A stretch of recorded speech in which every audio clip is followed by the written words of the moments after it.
औज़ुबिल्लाहि मिनश्शैतानिर्रजीम बिस्मिल्लाहिर्रहमानिर्रहीम।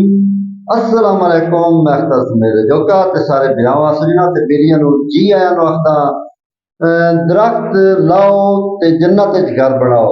दरख्त लाउना सदका जारिया भी है। तुसी जितने दरख्त लेसो जेड़ा साडा मुल्क है ना इहदे विच बड़ी फिजाई आलूदगी है। वो फिजाई आलूदगी नु कंट्रोल करन दा की तरीका है? ढेर तो ढेर तुसी रुख लाओ। एक तो तुसी जन्नत च घर बनाओ ते बाकी जेहड़ी फिजाई आलूदगी है ना वो लोग घट करो। हुण अजकल सर्दियां हैं नो ते तुहानू पता है भी स्मोक दा भी मौसम है। जे दरख्त लगे होवे नो तो स्मोक बहुत घट होती बल्कि होंदी नहीं। फिजाई आलूदगी तो मुढ़ो घट जाती। अच्छा तुसी सड़कां ते जाओ या नहरां ते उत्थे बहुत ढेर रुख लगे हुए हैं अगे। लेकिन अगर गल करिए ना बुआने तुसी जाने पैसरे ते राह चमदा है पोल बेरियां वाला। पोल बेरियां वाले दे नाल वगदी पई है नार। ओ नार दे नाल जेड़ी खूबसूरत लोकेशन आ या खूबसूरती आ ना ओ इन्हां रुखां नाल बनी हुई आ। मतलब ये नार दी जेड़ी जीनत आ ओ हन ए रुख जेड़े सरकार लाया नो।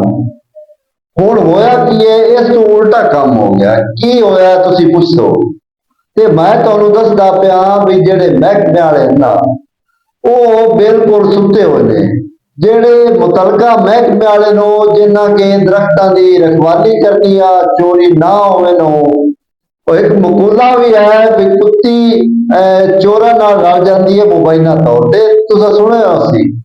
इस मकूले नु इन्हां हकीकत कर विखाया है भाई जदों भी कोई फोन करे या कोई निशानदेही करे भाई फलानी जगह ते दरख्त चोरी होंदे पैन फलानी जगह ते पैन क्यों पैन ना अवल तो फोन किसी का अटेंड करना नहीं।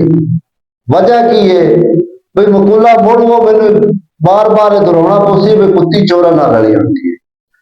ते खुदारा इस मुल्क पाकिस्तान ते रहम करो या तो असी आला हकाम नू ये गुजारिश करता है ये सिफारिश करता है भाई ये जितने भी सड़क या नारा ते रुख लगे हुए नो इन्हां दी नीलामी की जाए। इन्हां रुखां दी नीलामी की जाए ताकि जिहड़ा साडे मुल्क पाकिस्तान इस वक्त कर्जे की ज़ादे च वो कर्जा रह सकता है। इतने रुख है नो जे नहीं ते रुख पटावन की लवावन की बजाय पटिंदे क्यों पै नो।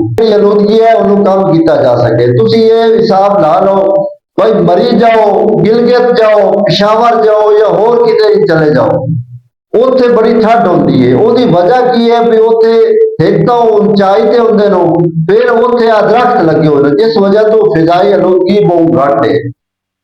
लेकिन अफसोस नाल आखना पौंदा है भी ये मुतलका महकमा जिहड़ा है ना इहदे जिहड़े इत्थे जिन्हां दी ड्यूटी है वो अपनी ड्यूटी नूं समझदे ही नहीं। वो समझदे भी असी अफसर की है असी उन्हां तों भी वड्डे हैं। मतलब मैं काम नहीं करना ठीक है जे काम करे जे सही अपनी ड्यूटी नूं समझ के ड्यूटी अदा करे तो ये रोले क्यों पवे। बाकी मेरिया गल्लां चंगियां लगे तो मेरी वीडियो नूं तुसां लाजमी शेयर करना है। मेरे चैनल नूं सबसक्राइब करना है ताकि जेड़ी मैं ये वीडियो बनाईना ये आला अथॉरिटी तक अपने तो वो इस बारे कोई लाए अमल सोचे। ते इतनियां ही गल्लां जे जिंदगी दिती इजाजत जे जिंदगी दिती मोहलत नवीं गल्लां तुहाडी खिदमत दोबारा हाजिर होसा अपने मेजबान अख्तर इस्माइल जोका नूं दिओ इजाजत। अल्लाह हाफिज।